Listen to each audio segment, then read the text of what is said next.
कोई भी imported case उस जिले में ना आए। आज माननीय स्वास्थ्य मंत्री जी ने राज्यों के स्वास्थ्य मंत्रियों और मेडिकल एजुकेशन मंत्री साथ में हेल्थ सेक्रेटरीज के साथ वीडियो कॉन्फ्रेंस के माध्यम से कोविड-19 के मैनेजमेंट एफर्ट्स पर चर्चा की।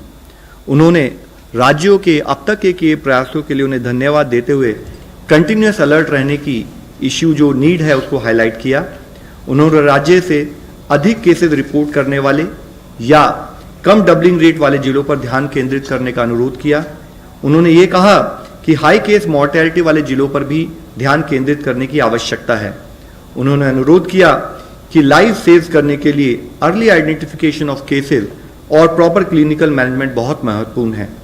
उन्होंने राज्य से यह इंश्योर करने के लिए अनुरोध किया कि बीमारी के साथ अननेसेसरी स्टिग्मा अटैच ना हो। किसी भी बीमारी की तरह यह भी एक बीमारी है जो इलाज से ठीक हो जाती है। पर्टिकुलरली क्योंकि यह इन्फेक्शियस डिजीज है तो बहुत जरूरी है कि उससे संबंधित पेशेंट को हम समय पर आइडेंटिफाई कर सकें और समय पर ट्रीटमेंट शुरू कर पाएं। इसके लिए कम्युनिटी में हेल्थ सीकिंग बिहेवियर को बढ़ाने की, एनकरेज करने की बहुत जरूरत है। माननीय स्वास्थ्य मंत्री ने विश्व स्वास्थ्य संगठन के सभी सदस्य देशों के स्वास्थ्य मंत्रियों के साथ भी वीडियो कॉन्फ्रेंस के द्वारा अपने देश में किए एफर्ट्स के बारे में अपना यात्रा को साझा किया। उन्होंने विशेष रूप से यह हाईलाइट किया कि भारत के मैनेजमेंट एफर्ट्स में कम्युनिटी एंगेजमेंट और कंटेनमेंट एफर्ट्स इन दोनों ट्विन प्रिंसिपल्स पर काम किया है। उन्होंने rotary international, red cross society जैसे सोशल वेलफेयर ऑर्गेनाइजेशंस, एनजीओज और डेवलपमेंट पार्टनर्स के साथ भी बातचीत की। उन्होंने रेड क्रॉस से सफिशिएंट ब्लड स्टॉक्स को इंश्योर करने का अनुरोध किया। उन्होंने कहा कि वॉलंटरी ब्लड डोनेशन को बढ़ावा देने के लिए जरूरत हो तो डोनर्स को पिक और ड्रॉप करने जैसी फैसिलिटीज भी प्रोवाइड की जाएं। उन्होंने रेड क्रॉस को सुझाव दिया कि वे रिकवर्ड कोविड-19 पेशेंट्स के साथ कोऑर्डिनेट करें जिन्हें ब्लड डोनेशन के लिए मोबिलाइज किया जा सकता है। उनसे प्राप्त कॉन्वलेसेंट प्लाज्मा को कोरोना अफेक्टेड पेशेंट के अर्ली रिकवरी के लिए भविष्य में यूज करने का स्कोप हो सकता है। माननीय प्रधानमंत्री जी ने माननीय स्वास्थ्य मंत्री जी ने नागरिकों के सवालों का तेजी से जवाब देने के लिए कोविड-19 सेवा ट्विटर हैंडल शुरू करने की घोषणा भी की, जिससे कि ट्रेन्ड एक्सपर्ट द्वारा रियल टाइम में ऑथेंटिक हेल्थ और पब्लिक इंफॉर्मेशन प्रोवाइड की जा सकती है। आज माननीय प्रधानमंत्री जी ने देश भर के पंचायत के सरपंचों के साथ भी वीडियो कॉन्फ्रेंस के जरिए बातचीत की। सरपंचों ने लॉकडाउन मेजर्स को मेंटेन रखने के से संबंधित अपने अनुभवों और प्रयासों को भी शेयर किया। माननीय प्रधानमंत्री जी ने कहा कि संकट के दौरान ही हम बेस्ट और सच्चा पाठ सीखते हैं और कोरोना ने हमें सबसे बड़ा सबक सिखाया है जो है आत्मनिर्भरता।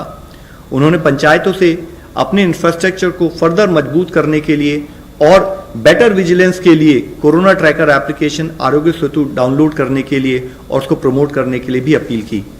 आज हम लोगों के साथ director NCDC doctor SK Singh और साथ ही member NITI Aayog doctor VK पाल भी उपस्थित हैं। वह चेयरमैन है एम्पावर्ड कमेटी ग्रुप 1 जो कि मेडिकल इमरजेंसी मैनेजमेंट के लिए कोऑर्डिनेट कर रहा है। मैं अब रिक्वेस्ट करूंगा कि वो फर्दर ऐड करें। धन्यवाद। NCDC please first. आज मैं आपको भारत सरकार के स्वास्थ्य मंत्रालय ने जो सर्विलेंस और रिस्पांस सिस्टम जो कि पूरे हमारे देश के 734 जिलों और 37 राज्यों में फैला हुआ है, इस पर बीमारी में किस प्रकार ये सर्विलेंस सिस्टम अपना योगदान दे रहा है और किस प्रकार इस सर्विलेंस सिस्टम के माध्यम से हम न केवल राज्यों से बीमारी के डाटा को एकत्र कर पा रहे हैं बल्कि साथ ही उस डाटा का हम इफेक्टिव एनालिसिस करके, जिसमें कि एपिडेमियोलॉजिकल इंटेलिजेंस को साथ में इस्तेमाल करते हुए हम एयरपोर्ट से जो चालू हुआ था एयरपोर्ट की स्क्रीनिंग डाटा को कम्युनिटी डाटा से जोड़ने के माध्यम से और फिर उसके माध्यम से हम लोग आगे बढ़ते हुए हमने लाइव डैशबोर्ड तैयार किया, जिस डैशबोर्ड में स्पेशल सर्वेलेंस सिस्टम का data directly from the district level direct capture होता था, जिसमें न केवल हम सर्वेलेंस का डाटा कैप्चर करते थे बल्कि लॉजिस्टिक और हॉस्पिटल और क्वारंटाइन और आइसोलेशन बेड्स का भी डाटा कैप्चर करते थे। साथ ही इसमें पीपीई की आवश्यकता और उसका भी एपिडेमियोलॉजिकल इंटेलिजेंस के माध्यम से ये अनुमान लगाया गया कि अगर हमारे केसों की दर या केस किस गति से आगे बढ़ेंगे उसके अनुसार हमको कितने बेडों की आवश्यकता होगी, कितने हॉस्पिटल्स की आवश्यकता होगी, कितनी लॉजिस्टिक्स प्लानिंग हमको करनी पड़ेगी, यह भी इस पर्टिकुलर सर्विलेंस सिस्टम का एक मुख्य काम था। साथ ही मैं ये बताना चाहूंगा कि इस पर्टिकुलर सर्विलेंस सिस्टम का एक मुख्य काम होता है विभिन्न मंत्रालयों में एक कोऑर्डिनेशन नेटवर्क स्थापित करना, क्योंकि जैसा कि हम सब लोगों को जो मालूम है कि ये बीमारी जिसमें कि न केवल एक उचित हमारे पास इफेक्टिव वैक्सीन भी मौजूद नहीं है, बल्कि एक इफेक्टिव इलाज भी मौजूद नहीं है। तो आज जो विश्व स्तर के सभी देशों में जो हमारी इस बीमारी में कारगर हथियार सिद्ध हुआ है वह है कम्युनिटी सर्विलेंस। प्रमुख हथियार है इस पर्टिकुलर बीमारी में, जिससे कि हम सर्विलेंस के द्वारा जिन भी लोगों में ये बीमारी किसी भी रूप में है, चाहे वो हमको सिम्टोमेटिक रूप में मिले, चाहे एसिम्टोमेटिक रूप में मिले या माइल्ड सिम्टोमेटिक रूप में मिले, उन सभी संक्रमित लोगों को हम जल्दी से जल्दी कम्युनिटी सर्विलेंस माध्यम से चिन्हित कर सकें और उनको क्वारंटाइन या आइसोलेशन में तुरंत एडमिट कर सकें, जिससे कि ये लोग समाज में रह के बीमारी का और फैलाव होने से रोक पाए हम उसको। साथ ही एक मुख्य अंग इसका है जो कि हमारा लॉकडाउन से हमें कम्युनिटी ट्रांसमिशन चेन को कट करने का एक माध्यम मिला है, जो हमारे माननीय प्रधानमंत्री जी ने आज हमको एक बहुत ही मुख्य धारदार हथियार इस हमारी कम्युनिटी सर्विलेंस को पैना करने के लिए दिया है, वो है लॉकडाउन। मैं आपको इस पर्टिकुलर माध्यम से आगे ये बताऊंगा कि किस प्रकार लॉकडाउन ने हमारे जो इस सर्विलेंस नेटवर्क है उसको किस तरीके से प्रभावित किया। साथ ही मैं इसका एक और अंग आपको बताना चाहूंगा कि साथ ही साथ केंद्र के साथ राज्य सरकारों ने भी हमको इस सर्विलेंस सिस्टम को आगे बढ़ाने में बहुत ही महत्वपूर्ण योगदान दिया है। डिस्ट्रिक्ट लेवल पर हमारी इस सर्विलेंस सिस्टम की मुख्य इकाई है डिस्ट्रिक्ट सर्विलेंस सिस्टम नेटवर्क, जो है हमारा डिस्ट्रिक्ट सर्विलेंस नेटवर्क, जो कि डिस्ट्रिक्ट के कलेक्टर और डीएम के माध्यम से हम लोग हेल्थ सिस्टम और एडमिनिस्ट्रेशन सिस्टम को साथ साथ लाने में तैयार हुए हैं। और एक दूसरे के परस्पर सहयोग से हमने जो इस सर्विलेंस सिस्टम के मुख्य अंग हैं, जैसे कि हॉटस्पॉट में हाउस टू हाउस सर्च, जो कि एक हमारा कंटेनमेंट जोन का प्रमुख एक माध्यम है, जिसके माध्यम से हम सर्च करके जो भी लोग आंशिक रूप से या संक्रमित होते हैं उन सबको हम आइडेंटिफाई करके उनका सैंपल कलेक्ट करते हैं, और सैंपल कलेक्ट करने में अगर पॉजिटिव पाया जाता है या उनके कॉन्टैक्ट्स पाए जाते हैं तो कॉन्टैक्ट्स को हम क्वारंटाइन में विस्थापित करते हैं और केसेस को हम लोग आइसोलेशन हॉस्पिटल में करते हैं।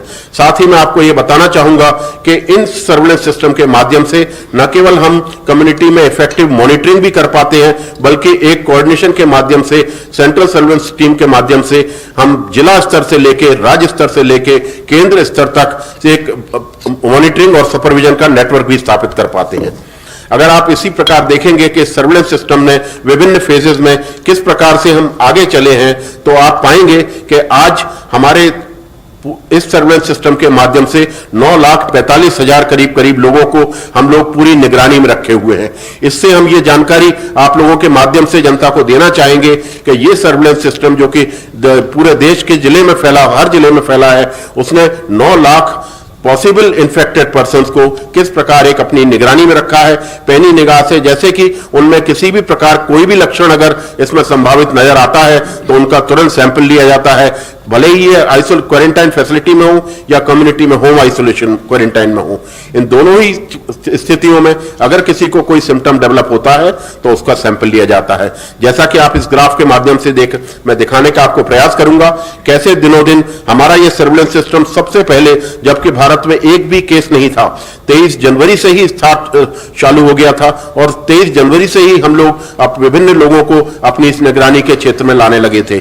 और इसी का हमें फलस्वरूप पहला जो हमारा केस आइडेंटिफाई हुआ, दूसरा केस आइडेंटिफाई हुआ, हमको यही सर्विलेंस सिस्टम ने हमारी मदद की इन सबको जल्दी चिन्हित करने में और इस बीमारी के फैलाव को रोकने में। इसी प्रकार अगर आप आगे देखेंगे तो किस प्रकार के हमारे आगे के जो मेजर्स लिए गए, जैसे कि 3 इंपॉर्टेंट माइलस्टोन्स को मैं आपके सामने निर्धारित करना चाहूंगा। पहला माइलस्टोन था जब हमने इंटरनेशनल फ्लाइट्स को रोका।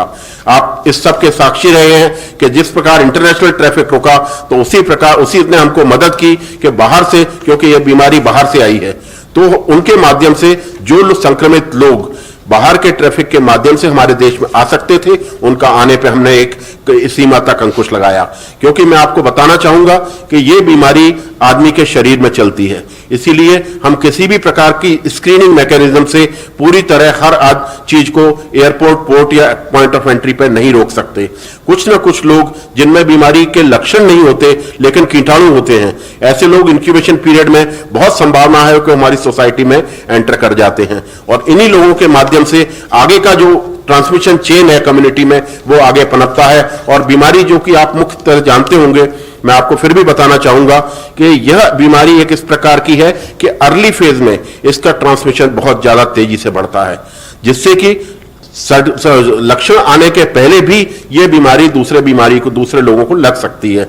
इसीलिए बहुत इंपॉर्टेंट हो जाता है कि जब हमारे को 25 मार्च को एक कंप्लीट लॉकडाउन की स्थिति मिली तो हमने ये पाया कि कम्युनिटी में एक दूसरे व्यक्ति का संपर्क तीसरे व्यक्ति से ना हो पाए, संक्रमित व्यक्तियों का संपर्क असंक्रमित व्यक्तियों से ना हो पाए, ससेप्टेबल पॉपुलेशन, इन्फेक्टेड पॉपुलेशन एक दूसरे से दूर रहे, ताकि कि कम्युनिटी में जो इंटरनल ट्रांसमिशन की चेन है वो कट कर सकें।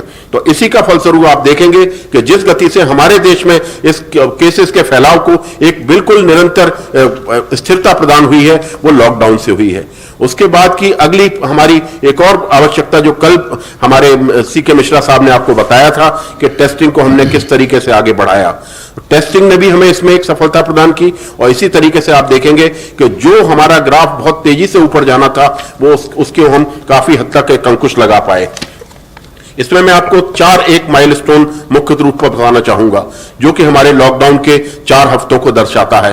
पहले 2 हफ्ते जैसा कि आप देखेंगे कि क्यूमुलेटिव केसेस हमारे कितने रहे, 1251 थे पहले, वो 4421 हुए दूसरे हफ्ते के अंत में। इसमें हमारा डबलिंग टाइम जो आप देखते होंगे रोजाना, और जिससे कि आप सभी काफी हद तक वो भी होते जानकारी भी आपको मिल चुकी होगी कि हमारा डबलिंग टाइम इसमें डिक्रीज हुआ था। कारण क्योंकि जो इन्फेक्टेड लोग हमारी कम्युनिटी में आ गए थे उन सब लोगों को अगले 14 दिन में किसी न किसी रूप में लक्षण के माध्यम से सामने आना ही था, और उनके आने के दौरान हमारा डबलिंग टाइम या हमारा केस एक सीमा से बढ़ना था। लेकिन उसी के फलस्वरूप आप अगले 2 हफ्ते में देखेंगे कि 7 से लेकर 20 अप्रैल तक हमारे इसमें हमने देखा डबलिंग टाइम में किस तरीके का इजाफा हुआ, या हमने अपने केसों को दोगुना करने की रफ्तार में किस प्रकार एक रोकने और एक ब्रेक लगाने की उस पद्धति में सफलता पाई। तो ये मैं आपको बताना चाहूंगा कि आज की तारीख में जो हमारा डबलिंग रेट 9 दिन तक पहुंच गया है, ये एक दिखाता है कि जो पेंडेमिक एक गति से तेजी से फैलाव कर रहा था दुनिया में, जिसने बहुत सारे देशों को अपने उसमें ले लिया है, वो उस पेंडेमिक पे हम किस हद तक अपने इन प्रयासों के दौरान कुछ हद तक रोक लगा पाए। धन्यवाद। अब मैं आमंत्रित करता हूं chairman empower group 1 which is dealing with medical emergency and management plan. Sir धन्यवाद। मैं डॉक्टर सिंह की बात को आगे बढ़ाते हुए चर्चा करना चाहूँगा कि इस 1 महीने में देश ने कोविड आउटब्रेक को कैसे एक बहुत ही इफ़ेक्टिव तरीके से, ज़ोरदार तरीके से काबू में लाने में सक्सेस अचीव करी है। तो एक तो डॉक्टर साहब अभी बता रहे थे इस ग्राफ पे कि हम 8.6 लगभग 9 दिन के ऊपर डबलिंग कर रहे हैं, और मैं बताना चाहूँगा कि अगर हम 3 दिन की अब एवरेज लें तो हम बड़ी खुशी से हम आपको बताना चाहेंगे कि ये डबलिंग अब जो है 10 दिन पे हो रही है। आप ये लेके चलिए कि अब ये डबलिंग जो है वो 10 दिन से हो रही है, और आप देख सकते हैं कि कहाँ वो 5 दिन में हो रही थी और 10 दिन में हो रही है। ये बहुत बड़ी अचीवमेंट है और अभी इसके आगे और भी फायदे होने वाले हैं। ये एक ग्राफ है जो कि इंडिपेंडेंट रिसर्चर्स सोशल मीडिया पे दिखाते हैं, और मैंने वहीं से मैं बात करना शुरू करूँगा। आप इसको मैं चाहूँगा कि आप ज़रा ध्यान से देखिए। इसमें हमारी जो सारी सोच, अचीवमेंट, एक्शन, मेहनत सारी एक तरह से मैं कहूँगा छुपी हुई है। अगर हम मार्च 21 पे वापस जाते हैं, बिल्कुल बॉटम पे जाइए, तो हम उस पॉइंट पे थे कि हमारी डबलिंग 3 दिन में केसेस की होनी शुरू हो गई थी। तब हमारे 300 केस थे लगभग, और 3 दिन 3.2, 3.3 लगभग उस रेट पे हम चले हुए थे। और बहुत इंपॉर्टेंट चीजें हुई उसके बाद में और माहौल बदल गया। आप देखेंगे कि लगभग 23 मार्च को एक मोड़ आता है। अगर मैं इस पे दिखाने की कोशिश करूं तो ये 23 मार्च है यहाँ पे, बोर्ड आता है वो नीचे की तरफ आना शुरू है. I want you to follow this graph because this is India's achievement, India's track record and what India can achieve in such situations. तो 23 मार्च को हम देखते हैं कि इसका डायरेक्शन बदल गया. 3 दिन वाली डबलिंग रेट की बजाय हम चल पड़े 5 दिन वाली डबलिंग रेट के ऊपर. इसका महत्व यह है कि जब कोविड में हम ऐसे स्टेप लेते हैं उनको बचाने में, तो हमें इफेक्ट देखने के लिए लगभग 2 हफ्ते लग जाते हैं, क्योंकि आज स्टेप लेंगे तो ट्रांसमिशन चेन टूटेगी और उसका फायदा हमें 14 दिन बाद, 15 दिन, 18 दिन बाद दिखना शुरू होगा. तो ये वो मौका है कि जो 23 मार्च को हमने देखा, अभी लॉकडाउन नहीं हुआ है, जनता कर्फ्यू हो चुका है, तो उस टाइम पे एक बदलाव आया. और वो इसलिए हुआ कि जो जिनका जिक्र डॉक्टर सिंह ने कहा, जो हमने ट्रैवल रिस्ट्रिक्शंस चालू करी और एक माहौल क्रिएट किया कि सोशल डिस्टेंसिंग को हम अपना एक नॉर्मल बिहेवियर बनाएंगे. और स्टेट गवर्नमेंट, सेंट्रल गवर्नमेंट, सबने मिलके जो फैसला कर लिया कि इस बीमारी को हमने बढ़ने नहीं देना है. उसका नतीजा हम देख रहे हैं कि मार्च 23 से इन्फ्लेक्शन आती है और हम धीरे धीरे धीरे मार्च 29 के करीब आप देखेंगे कि हमारा डबलिंग रेट 5 पे हो गया. ये इंडिपेंडेंट डेटा मैं दिखा रहा हूँ. उसके बाद में कुछ परटर्बेशन हुई, डिस्टर्बेंस हुई, हम उससे थोड़ा पिछड़े. और फिर आप एक देखिए आगे चलते हुए, जहां पे लिखा हुआ अप्रैल 6 लिखा हुआ है. अब अप्रैल 6 जो है उसके बाद कंसिस्टेंटली हम 5 की तरफ और 5 को भी क्रॉस कर गए, मतलब 10 की तरफ बढ़ गए. तो ये जो इफेक्ट अप्रैल 6 को दिखाया जा रहा है इस इमेज में, वो इफेक्ट वो है जो कि बड़ा फैसला जो 24-25 तारीख को लिया गया है, लॉकडाउन का इफेक्ट जो है वो उस पॉइंट पे आप क्लियरली देख सकते हैं इस एनालिसिस में. और आप ये भी देख रहे हैं कि हम किस तरह से वो 3 दिन वाली डबलिंग पे अगर चलते रहते तो किधर जा रहे थे.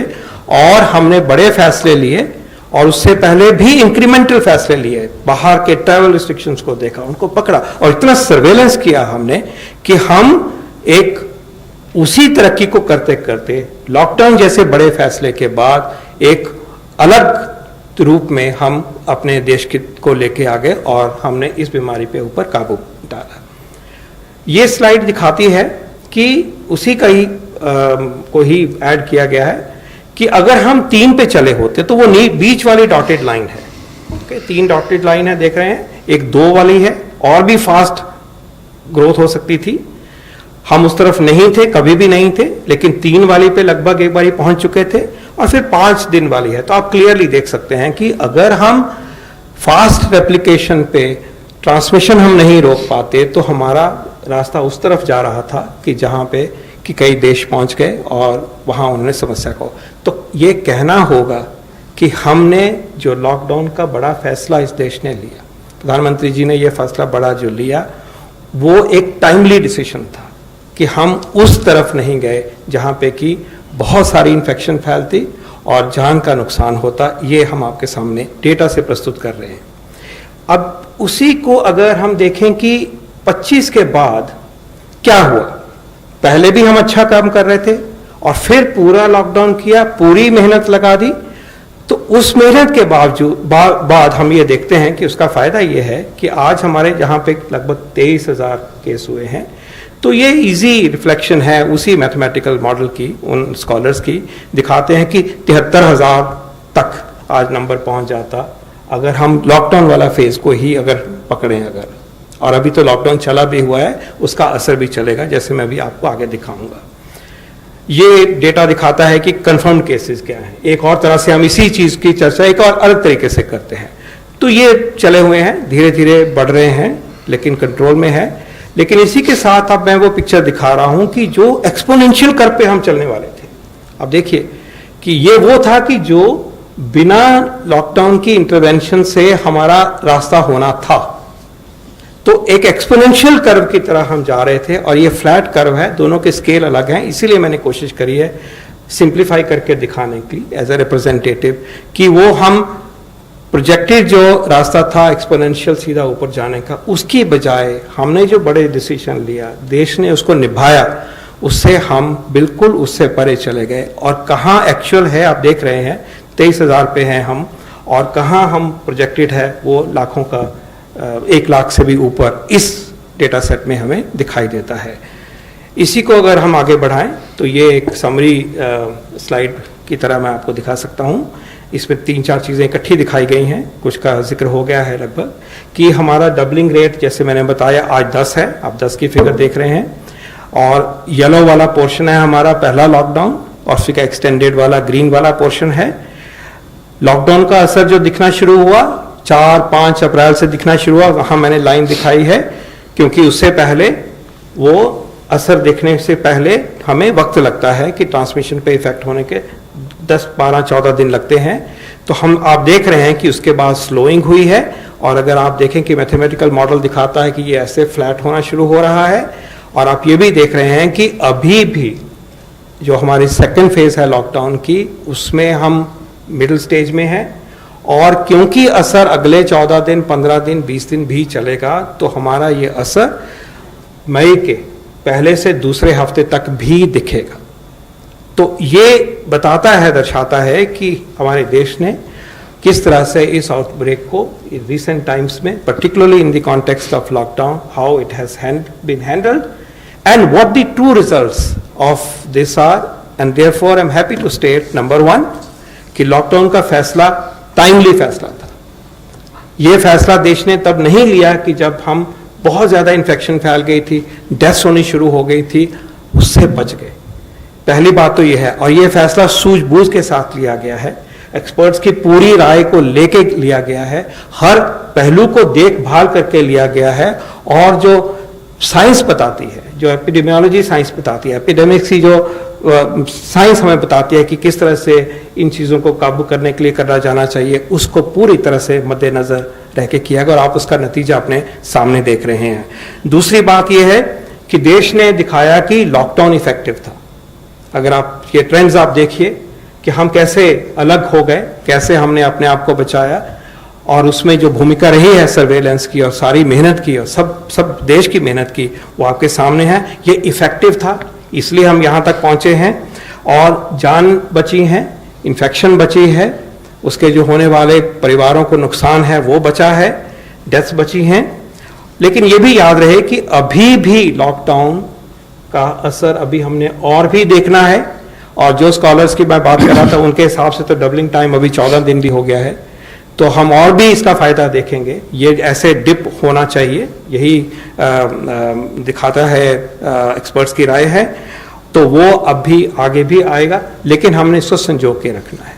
ये जो चीज़ अभी हम एज अ कंट्री अचीव कर चुके हैं, हमें इसको आगे कैसे लेके जाना है, आगे कैसे इसी के गेन्स को हमने प्रोटेक्ट करना है, और अपनी जिंदगी को नॉर्मलाइज करते हुए भी इस एपिडेमिक को, इस पैंडेमिक को कंट्रोल में रखना है। ये हम सबके लिए एक हमारी ड्यूटी है। इसमें जो भूमिका रही है सर्वेलेंस की, वो बिल्कुल बहुत वर्ल्ड के जो बेस्ट सर्वेलेंस सिस्टम है इंडिया ने वो दर्शाया है। ये हमारा एक पिलर ऑफ स्ट्रेंथ रहा है, और मैं चाहूँगा कि आज हम उस काम के लिए जो हमारी इंस्टीट्यूशंस हैं जिन्होंने ये काम करा है, उनको आप धन्यवाद भी करें, उनको हम अप्रिसिएट भी करें, अपलॉड भी करें। दूसरा ये है कि इस पीरियड में जो सबसे बड़ी बात, कल 3 बातें कही थी श्री मिश्रा जी ने। उन्होंने कहा था कि हमने डिजीज को काबू पाया इस महीने में, हमने टेस्टिंग इंप्रूव करी, हमने प्रिपेयर करी। मैं उसमें चौथी चीज आज जोड़ना चाहूंगा, और वो है कि देश ने अपना बिहेवियर बदला है, एक जन आंदोलन का रूप लिया है हमारे इस एंडेवर को, इस डिजीज को कंट्रोल करने के लिए। हर गांव में, हर कस्बे में, हर जगह पे एक पूरी सोच फैली हुई है कि हम इसमें जुड़े हुए हैं, और ये जो मैसिव बिहेवियर चेंज है, ये जन आंदोलन बना है, कम्युनिटी पार्टिसिपेशन जिसकी चर्चा माननीय स्वास्थ्य मंत्री जी ने करी, जिसका जिक्र किया गया है, ये जो भागीदारी बनी है और एकजुट होकर हम सब आए हैं, ये एक बहुत बहुत बड़ी अचीवमेंट है। आगे भी हमें सतर्क रहना है, आगे की स्ट्रेटजी जो है वो प्लान करी जा रही है, सोचा जा रहा है कि आगे किस तरह से हम ये जो हमने गेन्स करे हैं, सक्सेस पाई है अभी तक, उसको संजो के, उसको और दृढ़ता से हम आगे कैसे लेके जाएंगे। ये जैसे जैसे ये फैसले होते हैं, आपके सहयोग से, आपके सजेशंस के साथ, जनता की भागीदारी के साथ, वो हम आपके सामने प्रस्तुत करते रहेंगे। पर आज हम कह सकते हैं कि इस देश ने इस महामारी को काबू करने के लिए जो स्टेप उठाए हैं वो टाइमली थे, अच्छे थे, पूरी तरह से निभाए गए हैं और एक बहुत मजबूती से आगे हम इस बीमारी को पूर्ण रूप से कंट्रोल करने को, खत्म करने के लिए बिल्कुल हम तैयार हैं। धन्यवाद। धन्यवाद सर। आई थिंक आपने समराइज बहुत अच्छे से किया sir. The tough decision were taken which were the timely decisions and result oriented decisions. Flat curve के लिए हम सभी लोगों की भागीदारी रही है जो एक्सपोनेंशियल कर्व थी, बट उम्मीद करते हैं कि बहुत जल्दी से जल्दी ये हॉरिजॉन्टल कर्व बने और हम लोग जो है इसका फायदा उठाएं sir normalisation of the life cycle के लिए। पहला क्वेश्चन लेते हैं प्रसाद देव श्रीवास्तव। सर सवाल ये है कि केंद्रीय स्वास्थ्य मंत्री जी ने ये कहा है कि 4 महीने में कम हो जाएगा, इसका आधार क्या है? और इसी से जुड़ा ये है कि पंजाब के मुख्यमंत्री ने भी ये बात कही है कि सितंबर तक ये जो है इस पर काबू पाएंगे, फिर धीरे धीरे ये कम होने लगेगा। तो दोनों बातों का आधार क्या है? सर देखिए, मुख्य उद्देश्य जो इसके द्वारा हम बताना ही चाह रहे हैं कि अगर हम अपने कंटिन्यूस एफर्ट्स करते रहेंगे तो जैसे कि अभी हम लोगों ने डिस्कस किया, एक स्थाई पर हम इसके कर को फ्लैट कर पा रहे हैं और इसी कंटिन्यूड एफर्ट्स के करते हुए एक तरफ साइंस में न्यू वैक्सीन्स, न्यू ड्रग्स के ऊपर चर्चा चल रही है, दूसरी तरफ हमारा जो ट्विन एफर्ट्स है both in terms of containment and behavioural change, उसके द्वारा हमें लगता है कि हम आने वाले टाइम में इस डिजीज से बचा पाएंगे। तो ये जो टाइम पीरियड के अगर आप देखें तो ये टाइम पीरियड हम डिफरेंट टाइप से एनालिसिस करते रहते हैं over a period of time, कि उसके बेसिस पर हम ये पाते हैं कि अगर हम इसी स्पीड से बढ़ते रहें तो क्या आने वाले टाइम में हम उस स्टेज पर पहुंच जाएंगे कि हम एक हद तक ये कह सकें कि देश इस बीमारी से हर तरह से, हर संभव तरीके से मैनेज करने के लिए तैयार है या नहीं। Mister Rajat, India News. Please use mic just. Sir एक तो जो कर्व था वो मैं शायद बीच में मिस कर गया, जिसमें आपने दिखाया कि अगर लॉकडाउन नहीं होता तो जो इस समय सीमा होती वो इस समय किस जगह पे होती, कितने इन्फेक्टेड लोग या उसमें आ गए होते, एक वो जानना चाहता था। और दूसरी चीज सर एनसीडीसी से था कि ये जो 9 लाख लोग आपने बताया कि सर्विलेंस में रखे, इसका पैरामीटर क्या था सर? क्या ये वो लोग थे जो विदेश से लौट के आए थे? क्या पैमाना था कि इन 9 लाख लोगों के ऊपर अब सर्विलेंस आपने लगाई सर? पहले हिस्से का जवाब मैथमेटिकल मॉडलिंग का ही कह सकते हैं, स्पेकुलेटिव ही होता है, लेकिन ये शायद कहा जा सकता है कि कम से कम हमारा अगर इसके चलते नहीं होते तो लगभग 1 लाख केसेस के लगभग हम पहुंच गए होते। ये हम एक रीजनेबल एस्टिमेट कहा जा सकता है। Sir I add on this, जो ये प्रोजेक्शन हम जो करते हैं, अगर आप देखें कि उस पर्टिकुलर समय पर हमारे देश में क्या ग्रोथ पैटर्न है, एक वह उस टाइप से एनालिसिस की जाती है, दूसरी एक एनालिसिस ये की जाती है कि अगर हम कोई और स्टेप ना भी लेते, जैसे हमने बात की एक तरफ लॉकडाउन और दूसरी तरफ कंटेनमेंट, तो इन दोनों को ना लेते तो क्या हमारा expected rate of growth of cases होता।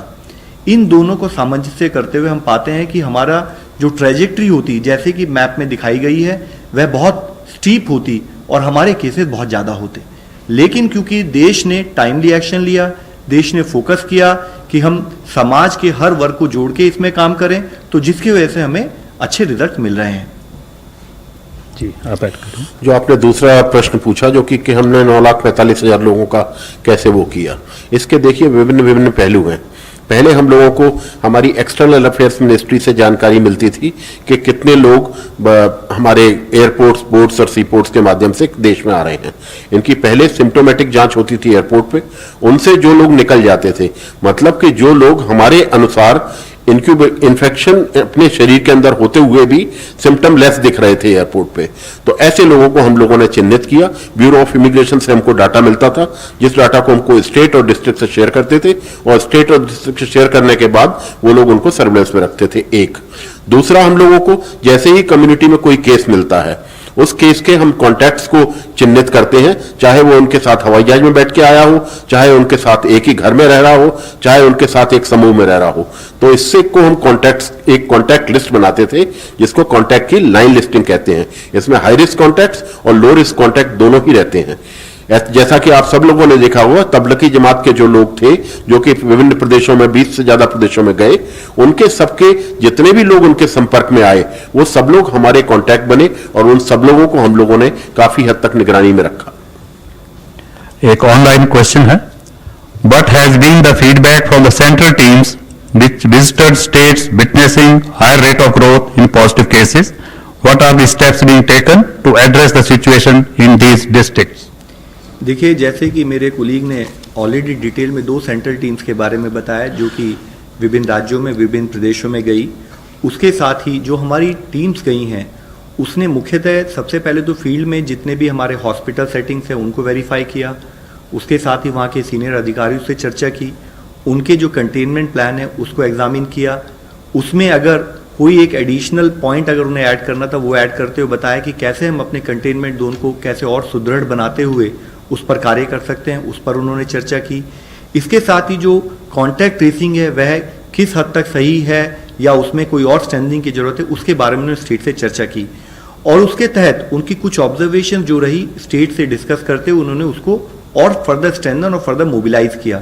कुछ ऑब्जर्वेशन रही हैं जो कि उन्होंने स्टेट से शेयर की हैं, जैसे मेरे सीनियर कुलीग ने ऑलरेडी मेंशन किया है। उसके अलावा जैसे उन्होंने कहा कि कई केसेस में जो हमारी टीम बनाए उनकी मोबिलिटी को कैसे स्ट्रेंथन किया जाए उसके बारे में डिस्कशन रहा। कहीं केसेस में कैसे हमें एडिशनल टीम्स की जरूरत पड़ सकती है क्योंकि हमारा एरिया ऑफ कंटेनमेंट जहां पर हम active search house to house surveillance करते हैं उसके लिए एडिशनल टीम बनाए, उसके ऊपर चर्चा हुई। कुछ एरियाज में कैसे हम कम्युनिटी को फर्दर इन्वॉल्व करें, उनसे फर्दर सपोर्ट ले ताकि हम अपने कार्य को और बढ़िया तरीके से और जल्दी कर सकें, उसके बारे में डिस्कशन रही। साथ ही उन्होंने कुछ केसेस में जो हमारे पेशेंट्स हैं जो एडमिटेड हैं उनके क्लिनिकल मैनेजमेंट को एग्जामिन किया, उसको कैसे फर्दर स्ट्रेंथन किया जा सकता है उसके बारे में बात हुई है।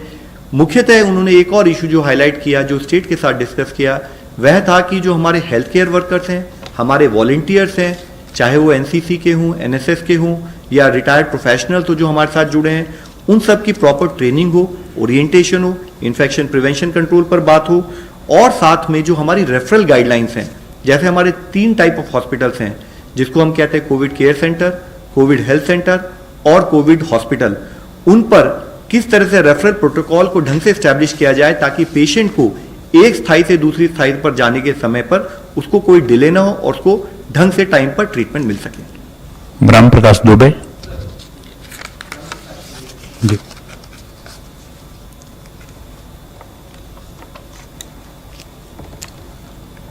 सर, ब्रह्म प्रकाश दुबे, जी न्यूज से। सर, मेरा सवाल एक पहले गृह मंत्रालय से है। जो अभी सर ने बताया कि तबलीगी जमात के लोग जो 20 राज्यों में फैले थे, क्या और कुछ नए मामले आए हैं? क्योंकि यूपी में भी कुछ फॉरेनर्स पकड़े गए हैं तबलीगी से जुड़े, तो राज्यवार ब्यौरा क्या है और महाराष्ट्र की खासतौर से क्या स्थिति है क्योंकि वहां ज्यादा मामले बढ़ रहे हैं? मेरे पास अभी आंकड़े तो उपलब्ध नहीं है, पर जैसे मैंने आपके साथ पिछली बार शेयर किया था कि 40,000 से ज़्यादा लोगों को कंटेनमेंट 40,000 से ज़्यादा लोगों को आइडेंटिफाई करके उनको क्वारंटाइन किया गया था। सर, स्वास्थ्य मंत्रालय से मेरा there is somebody else in the queue. स्वास्थ्य मंत्रालय Just please wait. Piyush Pandey, एक ही सवाल।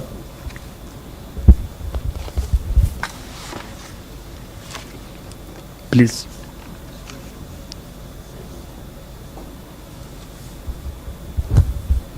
मेरा सवाल ये है कि हाउस होल्ड सर्वे की जो बात की जा रही है वो किस तरह से किया जाएगा? अगर जो जैसे आंध्र प्रदेश में शुरू किया गया आशा वर्कर्स के थ्रू, और उसकी कितनी मतलब सटीक रिपोर्ट आती है और कितना उसे मानक देते हैं आप लोग?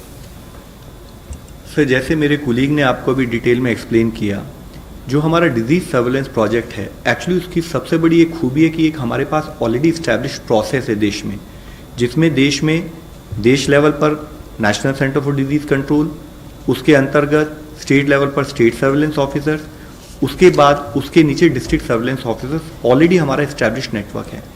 उन नेटवर्क में रैपिड रिस्पांस टीम्स होती हैं, वो ट्रेंड एम्प्लॉयज़ होते हैं, वो ट्रेंड हेल्थ प्रोफेशनल्स होते हैं जिनको पता होता है कि अगर कोई भी इन्फेक्शियस डिजीज आए तो उसको मैनेजमेंट की क्या प्रोटोकॉल है। फिर जब भी कहीं पर हमारे पास कोई पॉजिटिव केस आता है तो हमारी रैपिड रिस्पांस टीम उस पर्टिकुलर एरिया में जाती है, कॉन्टैक्ट ट्रेसिंग के लिए रिक्वायर्ड प्रॉपर एक्सरसाइज शुरू करती है, उसके बेसिस पर वो कंटेनमेंट जोन को डिफाइन करते हैं। उन कंटेनमेंट जोन में डिस्ट्रिक्ट एडमिनिस्ट्रेशन के तहत वहाँ पर स्पेशल टीम्स बनाई जाती हैं। वह स्पेशल टीम जिसमें हमारे हेल्थ वर्कर्स होते हैं, जिसमें हमारे लोकल रेवेन्यू या नगर निगम के स्टाफ होते हैं, वो उस कंटेनमेंट जोन में जाके एक्टिव केस फाइंडिंग, जैसे आपने भी बताया, वो हाउस टू हाउस सर्च करते हैं और वहां पर कोई भी जो सिम्टोमेटिक केस होता है या कोई भी और हेल्थ रिलेटेड इश्यूज होते हैं, उसके बेसिस पर वो एक डेटा रिकॉर्ड मेंटेन करते हुए कि उन्होंने कितने घर उनको अलॉट किए गए, उन घरों में उन्होंने किस टाइप की हेल्थ की स्थिति पाई, उसके बेसिस पर वो आइडेंटिफाई करते हैं। जहां पर उन्हें कोई कोविड सस्पेक्टेड या कोई कॉन्टैक्ट रिलेटेड केस लगता है, उसकी प्रॉपर सैंपलिंग करते हैं। और यह प्रोसेस ये पर्टिकुलर एरिया में जब तक कि हम सारे कॉन्टैक्ट ट्रेस नहीं कर लेते या साथ में जब तक कि हम आइडेंटिफाइड पेशेंट्स को मॉनिटर करते हुए उनको ट्रीटमेंट और उनका फॉलोअप नहीं करते, तब तक चलता है। तो ये पूरा कंटेनमेंट प्रोसेस, जैसे कि मेरे कुलीग ने इससे पहले बताया, हम जो भी एक पर्टिकुलर पर्सन होता है जिसको हम अपनी ट्रेसिंग में लेते हैं, उसको over a period of next 28 days तक मॉनिटर करते हैं। क्योंकि वायरस का इंक्यूबेशन पीरियड अगर हम 14 दिन माने तो ट्वाइस द इंक्यूबेशन पीरियड हम पर्टिकुलर पर्सन को मॉनिटर करते हैं। ये हमारी स्पेशल टीम उसके तहत काम करती है। Last question Prashant from ABP news.